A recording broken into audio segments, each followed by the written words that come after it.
सिलपिल्ले by जी की कथा। एक साधारण पत्थर में प्रकट हुए भगवान। हम जब भक्त नामावली का गान करते हैं तो उससे सिलपिल्ले बाई जी का स्मरण आता है। सुत विष दियो पूजी सिलपिल्ले, भक्ति रसीली पाई। यह कथा उन्हीं सिलपिल्ले बाई जी की है।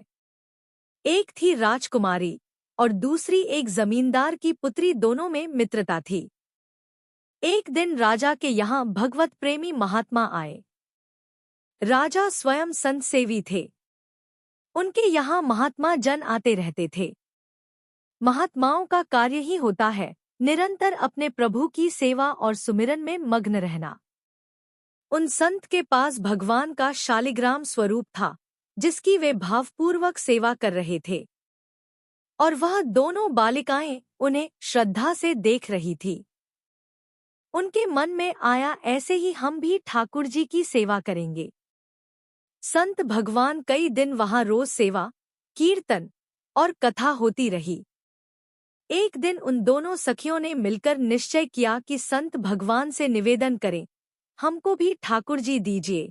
दोनों ने संत के चरण पकड़कर प्रार्थना की, गुरुदेव, हमारे हृदय में भी यह इच्छा जागी है कि हमें ठाकुर जी की सेवा प्राप्त हो। अब दोनों बालिकाएं थीं। संत भगवान ने विचार किया, सेवा की पद्धति में बहुत सावधानी आवश्यक होती है। अभी ये बालिकाएं हैं, कहीं सेवा में कोई अपराध न हो जाए। उन संत भगवान ने दोनों बच्चियों से कहा, कल हम ठाकुर जी लाएंगे और तुम्हें दे देंगे। अगले दिन वे गांव में घूमे। पास ही गोल गोल से कुछ पत्थर मिले, उन्हें उठाकर लाए और कहा, लो, ये तुम्हारे ठाकुर जी हैं। दोनों बच्चियों ने दृढ़ विश्वास किया कि गुरुदेव ने जो दिया है वही हमारे भगवान है। उन्होंने उन पत्थरों को ही भगवान मानकर अपने हृदय से लगा लिया। अब एक जमींदार की पुत्री थी और दूसरी राजकुमारी। उन्होंने स्वर्ण के सिंहासन बनवाए और अपने ठाकुर जी को उस पर विराजमान किया। गुरुदेव ने उनके ठाकुर जी का नाम रखा सिलपिल्ले ठाकुर। दोनों बालिकाएं सिंहासन पर ठाकुर जी को स्थापित कर उनकी आराधना करती रहीं। प्रभु के प्रति उनका भाव निरंतर बढ़ता गया और ठाकुर जी का नाम जप उनके जीवन का अंग बन गया। गुरु प्रदत्त ठाकुर से विशेष चमत्कार प्रकट होते हैं यदि उनकी सेवा गुरु द्वारा बताए गए नियमों के अनुसार की जाए। जब ये सखियां बड़ी हुईं तो उनके विवाह की चर्चा होने लगी। सिलपिल्ले बाई अर्थात राजकुमारी का विवाह एक राजकुमार से तय हुआ और विवाह संपन्न हो गया। जब उन्होंने अपने माता पिता से विदाई ली तो अपने ठाकुर जी को, जो सिंहासन पर विराजमान थे, एक सुंदर पेटी में रखकर अपनी गोद में ले गईं। उनका हृदय भीतर ही भीतर जल रहा था, प्रभु, मैंने तो आपको ही अपना प्रीतम माना है। संसार के व्यवहार में यह व्यक्ति मेरा पति कहलाता है, परंतु मेरे हृदय के प्रियतम तो आप ही हैं। दो प्रीतम कैसे हो सकते हैं? मैंने तो आपको ही समर्पण किया है। इन्हीं विचारों में डूबी हुई वह बड़ी उदासी के साथ विदा हो रही थी। वे पालकी में बैठी थी। उनके साथ राजसैनिक चल रहे थे और राजकुमार घोड़े पर आगे आगे था। राजकुमार बार बार पालकी के समीप आता, यह देखने के लिए कि उनकी नवविवाहिता राजकुमारी कैसी है, लेकिन हर बार उन्हें बहुत उदास देखता। यह देखकर उसके मन में ग्लानि होने लगी। रास्ते में एक नदी आई। राजकुमार ने सैनिकों से कहा, यहाँ थोड़ी देर विश्राम करेंगे। राजकुमारी की पालकी यहीं रखी जाए और आप सब कुछ दूरी पर खड़े रहें। राजकुमार सिलपिल्ले बाई से बात करना चाहता था, परंतु वह न तो उसकी ओर देखती न ही कोई उत्तर देती। वह अत्यंत सुंदर थी।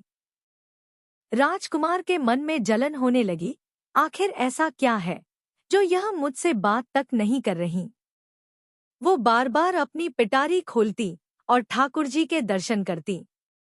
नामजप और सेवा के प्रभाव से अब वह सिल अर्थात पत्थर सिर्फ पत्थर नहीं रह गया था। उन्हें उसमें श्याम सुंदर भगवान की झांकी दिखने लगी थी। जब भी वे अपने सिलपिल्ले ठाकुर जी को देखती, उन्हें ललित त्रिभंगी श्री श्याम सुंदर की मनोहर मूर्ति दिखाई देती। उनका हृदय ठाकुर जी से अत्यंत आसक्त हो गया था। संपूर्ण प्रीति, संपूर्ण समर्पण।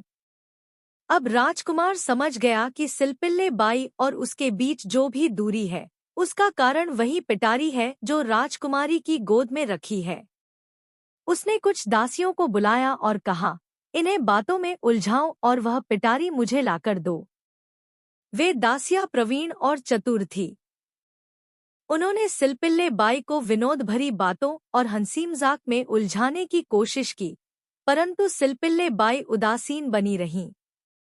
फिर भी एक दासी ने धीरे से उनकी गोद से वह पेटी ले ली और राजकुमार को दे दी। राजकुमार ने कहा, यही तो वो चीज है जो हमारे और तुम्हारे बीच में बाधा बनी हुई है।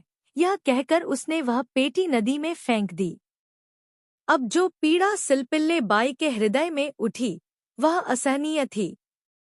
उनका हृदय तड़प उठा, वे अत्यंत व्याकुल हो गईं। राजकुमार ने तुरंत सैनिकों को आदेश दिया और सिलपिल्ले बाई को पालकी में बैठाकर महल ले गया। महल पहुंचकर सिलपिल्ले बाई बोली, यदि मेरे ठाकुर जी नहीं, तो मैं भी नहीं। मैं आज से अन्नजल का त्याग करती हूँ। यदि ठाकुर जी मेरे समीप नहीं होंगे, तो मैं अपने प्राण त्याग दूंगी। आज से एक भी बूंद पानी भी नहीं लूंगी। कैसे लूं? मैंने तो हर निवाला अपने ठाकुर जी को भोग लगाकर ही ग्रहण किया है, और अब मेरे ठाकुर जी को नदी में फेंक दिया गया है। यह मेरे लिए असहनीय है। अब राजकुमार भयभीत हो गया। पूरा महल इस विषाद भर गया कि यदि नवीन राजकुमारी ने प्राण त्याग दिए तो लोक समाज क्या कहेगा। सब यही कहेंगे कि नई राजकुमारी ससुराल गई और वहां के लोगों ने ऐसा निर्दय व्यवहार किया कि उसने प्राण ही त्याग दिए। राजकुमार ग्लानि से भर गया। वह सिलपिल्ले बाई के सामने घुटनों पर आ गया और बोला, मैं आपको दुखी नहीं करना चाहता था, लेकिन मैं आपको छोड़ भी नहीं सकता। कृपया आप ही कोई उपाय बताइए जिससे आप मुस्कुरा दें, प्रसन्न हो जाए। सिलपिल्ले बाई ने शांत किंतु दृढ़ स्वर में कहा, हम अपने ठाकुर जी के बिना जीवित नहीं रह सकते। यदि आप हमें जीवित देखना चाहते हैं, तो हमारे ठाकुर जी को वापस लाकर दीजिए। अब ठाकुर जी को तो नदी में फेंक दिया गया था, वे कैसे वापस आ सकते थे? फिर भी राजकुमार अपने पारिवारिक जनों के साथ उस नदी के तट पर गया।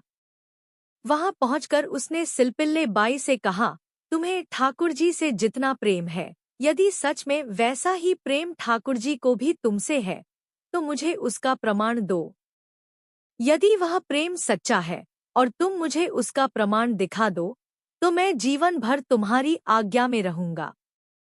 सिलपिल्ले बाई ने शांत स्वर में कहा, अच्छा, तो तुम यह देखना चाहते हो कि मेरे ठाकुर जी मुझसे कितना प्रेम करते हैं? उसने अपने दोनों हाथ आकाश की ओर फैलाए और आर्त भाव से पुकार उठी, हे गोविंद! अब आपके बिना मैं जीवित नहीं रह सकती। यदि आप सचमुच मेरे प्रीतम हैं, तो प्रकट होकर मुझे अपने दर्शन दीजिए। उसकी यह प्रार्थना हृदय की गहराई से निकली थी। उसके शब्दों में समर्पण था, वेदना थी और प्रगाढ़ प्रेम था। और तभी नदी के जल से एक दिव्य प्रकाश प्रकट हुआ। उस प्रकाश में सिंहासन सहित सिलपिल्ले ठाकुर जी प्रकट हुए और आकाश मार्ग से उड़ते हुए सीधे सिलपिल्ले बाई की छाती से आकर चिपक गए। यह चमत्कारी दृश्य देखकर सारा परिवार, राजकुमार और वहां उपस्थित सभी लोग स्तब्ध रह गए। राजकुमार की आंखों से आंसू बहने लगे।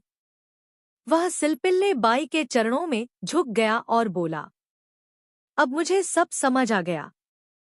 मैं जीवन भर आपकी आज्ञा में रहूंगा। जैसा आप कहेंगी, वैसा ही करूंगा।